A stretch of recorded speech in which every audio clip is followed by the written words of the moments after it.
Good morning, everyone. This is your teacher, Miss Rita. I hope that you are all doing well, and I miss you so much. Today we will explain a new lesson, Lesson 9, Solubility on page 130.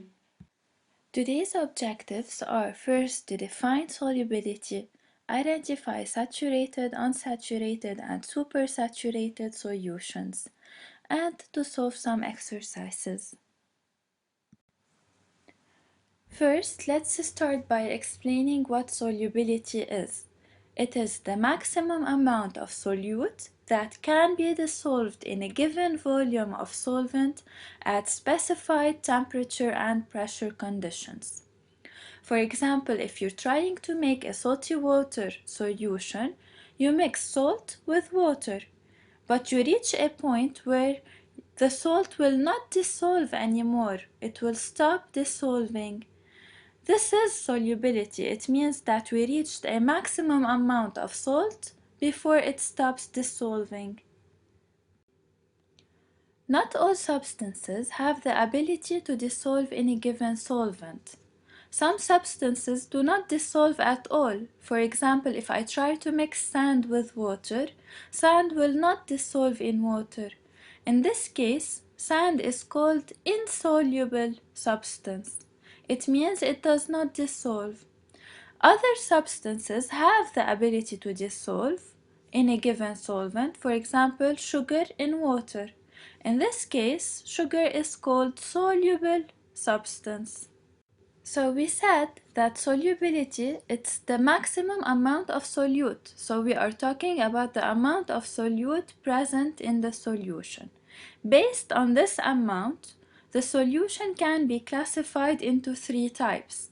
It can be called unsaturated, saturated, or supersaturated. So let's start by explaining what an unsaturated solution is. It's a solution that contains less than the maximum amount of solute that can be dissolved, which means that if I try to add more solute into the solution, the solute will be able to dissolve, like you can see in the picture in front of you. You had a solution, they added more solute, and the solute they added was able to dissolve. Now let's explain what a saturated solution is. It's a solution that contains the maximum amount of solute. If you look at the picture in front of you, you have a saturated solution. They tried adding more solute into this solution, but this solute did not dissolve. You can see it in the bottom of the test tube, which means that this solution is saturated. It contains the maximum amount of solute that can be dissolved. Now, what is a supersaturated solution? It's a solution that we obtain after heating a saturated solution. So in the beginning, I had a saturated solution. It contains the maximum amount of solute. I tried adding more solute into the solution, but it did not dissolve. So I decided to heat this saturated solution. When we heat the saturated solution, the undissolved solute will dissolve. But this solution is unstable, which means that after cooling down, crystals will form.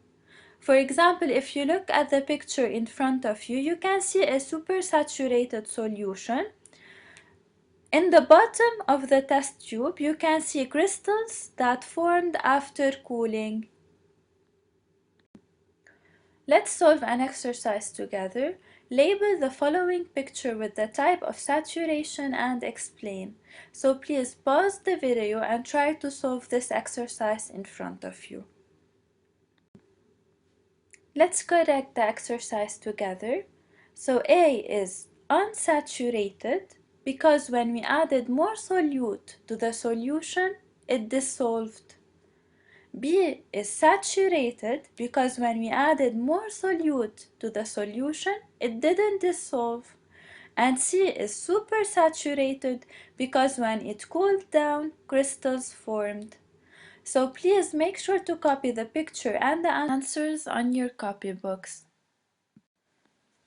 Now as homework, I need you to study page 130 and 131, the definitions, and solve page 145, number 1, parts A to E, but without part D.